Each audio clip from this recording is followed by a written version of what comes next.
Hello दोस्तों, wisdom teaching classes में आप लोग का स्वागत है। दोस्तों, आज हम लोग पढ़ेंगे भारत में कृषि क्षेत्र की महत्वपूर्ण क्रांतियाँ जो हुई थी उसके बारे में हम लोग संपूर्ण डिटेल्स इस वीडियो में देखेंगे। सबसे पहले जानते हैं कि भारत में कृषि क्षेत्र की महत्वपूर्ण क्रांतियाँ जो हुई थी उसके बारे में हम लोग देखते हैं।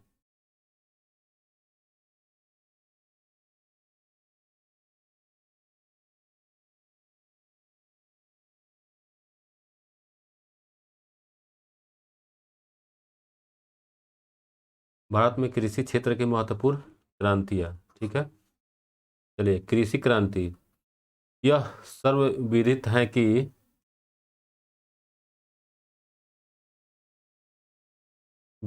विश्व की प्रथम मानव सभ्यता का अन्वेषण भारत में किया गया, जो सिंधु घाटी की सभ्यता के नाम से विश्वविख्यात है, ठीक है। सभ्यता यह सभ्यता युग युग के पश्चात का अनुक्रम है, और नवपाषाण युग युग वह युग है जिसमें कृषि का आविष्कार किया गया। इस युग में मनुष्य अग्नि से भी परिचित हुआ। इस प्रकार कृषि ईश्वरीय वरदान न होकर मानवीय वरदान है। आगे देखते हैं। कृषि क्रांति का इतिहास, ठीक है। नवपाषाण काल में नवपाषाण कृषि क्रांति लगभग 10,000 ईसा पूर्व में हुआ था, और जो अरब कृषि क्रांति जो हुआ था 8वीं शताब्दी से 13वीं शताब्दी के बीच हुआ था। और नेक्स्ट है ब्रिटिश कृषि क्रांति, जो 1750 से 19वीं शताब्दी ईस्वी में औद्योगिक क्रांति का जन्म हुआ। और स्कॉटलैंड की कृषि की क्रांति 18वीं से 19वीं शताब्दी तक है। और तृतीय कृषि क्रांति या हरित क्रांति 1943-1970 के दशक का उपरांत है, ठीक है। आगे देखते हैं। पहला पॉइंट है हरित क्रांति, ठीक है। हरित क्रांति जो है ये किससे संबंधित है, तो ये कृषि से संबंधित है।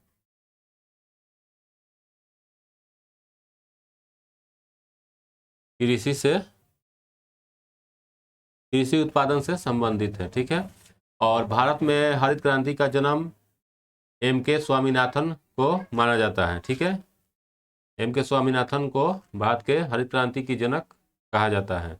और भारत में हरित क्रांति कब हुआ था, तो 1966-67 में भारत में सबसे पहले हरित क्रांति की शुरुआत हुई थी। और ये हरित क्रांति क्या है, तो ये खाद्यान्न उत्पादन से संबंधित है। इसकी शुरुआत पंजाब, हरियाणा और पश्चिम उत्तर प्रदेश से सन 1966-67 में हुई। इसकी जन्म स्थली पंतनगर जो विद्यालय है उत्तर प्रदेश में, पंतनगर में को इसकी जन्म स्थली मतलब उत्पत्ति माना जाता है। हरित क्रांति की उत्पत्ति सबसे पहले कहाँ हुआ था, तो पंतनगर जो है उत्तर प्रदेश में, पंतनगर विश्वविद्यालय को माना जाता है, ठीक है। आगे देखते हैं। ऐसी दिशा में उठाए गए कुछ महत्वपूर्ण कदमों जैसे सूखा, बाढ़, चक्रवात, आग, बीमारी के लिए फसल बीमा प्रावधान और किसानों को कम दर पर सुविधा प्रदान करने के लिए ग्रामीण बैंक, सहकारी समिति और बैंकों के स्थापना सम्मिलित थे। और किसानों के लाभ के लिए भारत सरकार ने किसान क्रेडिट कार्ड और दुर्घटना बीमा योजना भी शुरू की थी, ठीक है। आगे देखते हैं। श्वेत क्रांति। श्वेत क्रांति को हम ऑपरेशन फ्लड भी बोलते हैं, और इसको व्हाइट रेवोल्यूशन भी बोला जाता है, ठीक है। श्वेत क्रांति के जनक को वर्गीस कुरियन को कहा जाता है, और इसकी शुरुआत जो हुआ था 1970 ईस्वी में श्वेत क्रांति की शुरुआत हुआ था।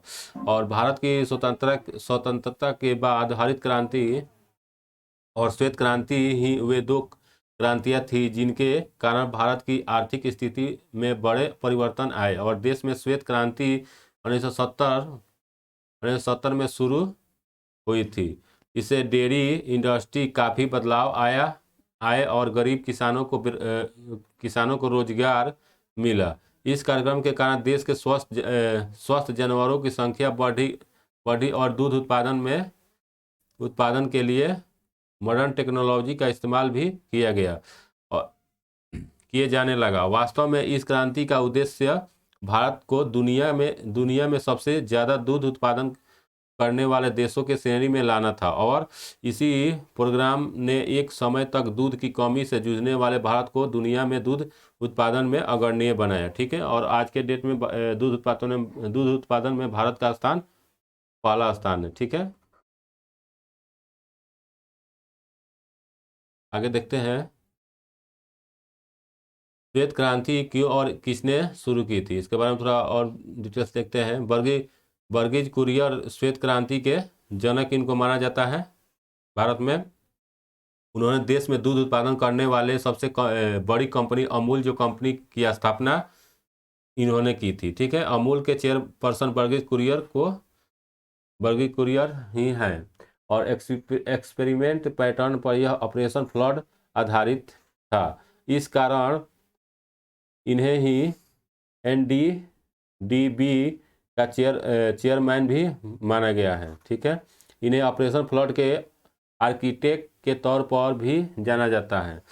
उस समय तत्कालीन प्रधानमंत्री लाल बहादुर शास्त्री के नेतृत्व में कई अन्य कंपनियों ने अमूल्य के प्रोडक्चर और अरेंजमेंट और रिसोर्स के मैनेजमेंट के साथ नेशनल डेयरी डेवलपमेंट बोर्ड के शुरू किया और कुरियर के साथ उनके मित्र HM डालिया ने भैंस के दूध से मिल्क पाउडर बनाने और कंडेंस्ड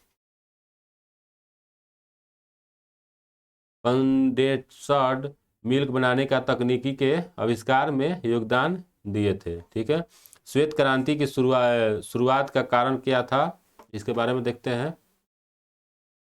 स्वतंत्रता के बाद देश के ग्रामीण क्षेत्र के विकास बहुत महत्वपूर्ण हो गया था, क्योंकि तब ना केवल फसल उत्पादन एक समस्या थी बल्कि दूध उत्पादन के क्षेत्र में देश पिछड़ रहा था। ठीक है, और दूध और डेयरी उत्पादनों के बाहर से आयात करने से देश के पर आर्थिक भार बढ़ने लगा था और 1950-60 में भले ही दूध उत्पादन बढ़ा था, लेकिन एनुअल प्रोडक्शन ग्रोथ इन साल में निगेटिव रही थी। देश का स्वतंत्रता के बाद पहले दशक में एनुअल कंपाउंड ग्रोथ 1.64% थी, जो कि 1960 के अंत में 1.15% रह गई थी। इस कारण भारत सरकार ने डेयरी सेक्टर में नीतियों में बड़े परिवर्तन करते हुए दूध उत्पादन में आत्मनिर्भर होने का प्रयास किया था। ठीक है, जुलाई 1970 में United Nation development program UNDP और फूड एंड एग्रीकल्चर FAO के टेक्नोलॉजी असिस्टेंस में ऑपरेशन फ्लड को लॉन्च किया गया था। ठीक है, आगे देखते हैं नीली क्रांति का जो जनक है वो हीरालाल चौधरी और डॉक्टर अरुण कृष्ण को भारत में नीली क्रांति का जनक माना जाता है। ठीक है, नीली क्रांति क्या है, तो नीली क्रांति ये जो है वो मछली पालन क्षेत्र में नीली क्रांति एक उच्च संभावित क्रांति है। नीली क्रांति को नीली क्रांति मिशन भी कहा जाता है। नीली क्रांति मिशन को मुख्य उद्देश्य मत्स्य पालन क्षेत्र के पूर्ण विकास के माध्यम से आर्थिक समृद्धि प्राप्त करना है और इसके परिणाम स्वरूप मछली और समुद्र उत्पादन में वृद्धि हुई है और जलीय जानवरों और पौधे को अत्यधिक उत्पादक सक्रिय वर्धन के साथ जलीय कृषि और उदय हुआ। ठीक है, जो समुद्री खारे और ताजे पानी में होता है। जो नीली क्रांति है वो मत्स्य पालन के से संबंधित है। ठीक है, आगे देखते हैं भारत में इसकी शुरुआत 7वीं पंचवर्षीय योजना में हुई थी और 1985 और 90 के बीच में कार्यान्वित की गई कि इस दौरान सरकार ने fish farmers development agency FFDA की प्रयोजक किया है। 8वीं पंचवर्षीय योजना में 1992 से 97 के दौरान सघन मरीन फिशरीज प्रोग्राम शुरू किया गया जिसमें बहुराष्ट्रीय कंपनी से सहयोग और प्रोत्साहित किया गया। कुछ समय बाद तूतीकोरिन और पोरबंदर जो गुजरात में है, वो विशाखापट्टनम जो आंध्र प्रदेश में है, कोचीन और पोर्ट ब्लेयर में फिश बंदरगाह की स्थापना किए गए थे। उत्पादन बढ़ाने के साथ ही प्रजाति और सुधार के लिए बड़े संख्या में अनुसंधान केंद्र की स्थापना की गई थी। ठीक है, आगे देखते हैं। गुलाबी क्रांति का जनक दुर्गेश पटेल को गुलाबी क्रांति का जनक माना जाता है।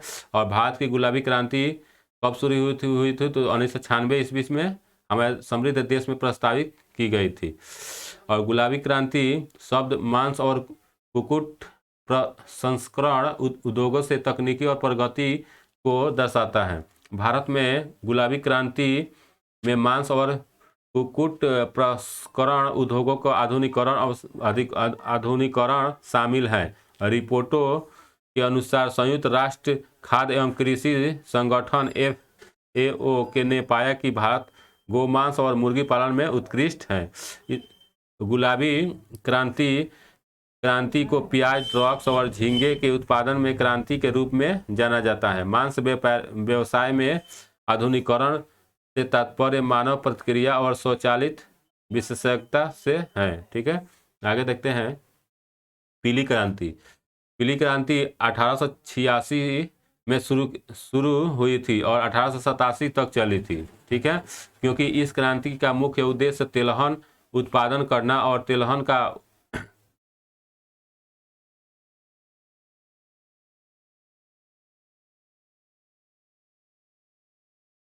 उत्पादन बढ़ाना है। मुख्य रूप से पीली क्रांति में लक्षित प्रमुख तिलहन, सरसों, तिल, मूंगफली, सोयाबीन, कुसुम और सूरजमुखी, नाइजर, अलसी और अरंडी आदि हैं। इन सभी बीजों के उत्पादन आत्मनिर्भरता प्राप्त करने के लिए किया गया था।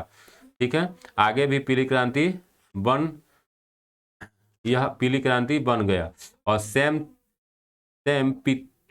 पित्रोदा पीली क्रांति के जनक हैं। ठीक है, पीली क्रांति के जनक कौन है? सैम पित्रोदा पीली क्रांति के जनक इसे माना जाता है। मुख्य रूप से पीली क्रांति में लक्षित प्रमुख तिलहन, सरसों, तिल, मूंगफली, सोयाबीन, कुसुम, सूरजमुखी, नाइजर, अलसी और अरंडी आदि हैं। इन सभी बीजों को उत्पादन आत्मनिर्भर प्राप्त करने के लिए किया गया है और आगे यह पीली क्रांति बन गया। सैम त्रिपुरा पीली क्रांति के जनक माना जाता है। ठीक है, आगे देखते हैं।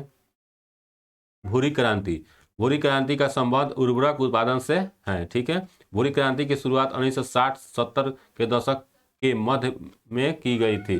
भूरी क्रांति का उद्देश्य उर्वरक और गैर परंपरागत ईंधनों के उत्पादन में वृद्धि करना था और सुनहरी क्रांति बागवानी एवं शहद उत्पादन के उत्पादन में वृद्धि करना था। इसका सही था। भूरी क्रांति का जनक हीरालाल चौधरी को माना जाता है। ठीक है, अगला है लाल क्रांति। भारत में लाल क्रांति की शुरुआत 1980 ईस्वी के दशक के मध्य में विशाल तिवारी द्वारा की गई थी और विशाल तिवारी को ही लाल क्रांति का पिता या जनक कहा जाता है। इस क्रांति का उद्देश्य भारत में मांस और टमाटर के उत्पादन में वृद्धि करना था। ठीक है, लाल क्रांति किससे संबंधित है? तो मांस और टमाटर से। आगे देखते हैं। गोल क्रांति जो आलू से संबंधित है। ठीक है, और भारत में आलू के उत्पादन में वृद्धि के लिए भारत सरकार द्वारा गोल क्रांति को अपनाया गया। इस क्रांति का उद्देश्य एकल वार्षिक वृद्धि बजाय उत्पादन को दोगुना और तीन गुना करना है। बर्गी कुरियर को ही इस क्रांति का जनक माना जाता है। गोल क्रांति आलू के उत्पादन में वृद्धि करना और गोल क्रांति या राउडर क्रांति की शुरुआत भारत में 1965 से 2005 के मध्य की गई थी और इस क्रांति का उद्देश्य भारत में आलू उत्पादन को बढ़ावा देना और जिसके लिए शिमला में केंद्रीय आलू अनुसंधान संस्था की स्थापना की गई थी। ठीक है, आगे देखते हैं। रजत क्रांति का जनक इंदिरा गांधी को माना जाता है। और ये जो रजत क्रांति है वो अंडा उत्पादन से संबंधित है। और इस क्रांति का उदय 1991 से 2003 तक के समय काल का तक माना जाता है। रजत क्रांति क्या है? रजत क्रांति के तहत मुर्गी पालन को बढ़ावा देना और अंडों के उत्पादन में बढ़ोतरी करने का लक्ष्य रखा गया था। ठीक है, आगे देखते हैं। सुनहरी क्रांति। सुनहरी क्रांति जो है फल उत्पादन और बागवानी से संबंधित है। भारत में 1991 से 2003 के बीच की अवधि को सुनहरी क्रांति कहा जाता है, जो फलों, शहद और बागवानी उत्पादन में अभूतपूर्व वृद्धि और अस्थायी वृद्धि पर केंद्रित है। सुनहरी क्रांति को गोल्डन क्रांति की शुरुआत 1991-2003 के मध्य में नीपर्क सुतेज के द्वारा की गई थी। नीपर्क सुतेज को ही गोल्डन क्रांति का जनक या पिता कहा जाता है। सुनहरी क्रांति या गोल्डन क्रांति का उद्देश्य फल, शहद उत्पादन और अन्य बागवानी उत्पादन में वृद्धि करना इनका उद्देश्य था। ठीक है, आगे देखते हैं। इंद्रधनुष क्रांति। इंद्रधनुष क्रांति कृषि संबंधित सामग्री या क्रांति है। इसकी शुरुआत श्रेय नोबेल पुरस्कार विजेता नॉर्मन अर्नेस्ट बोरलॉग को दिया जाता है। भारत में इसकी शुरुआत सन 1966-67 में हुई थी। इंद्रधनुष क्रांति सभी क्रांतियों पर निगरानी से संबंधित है।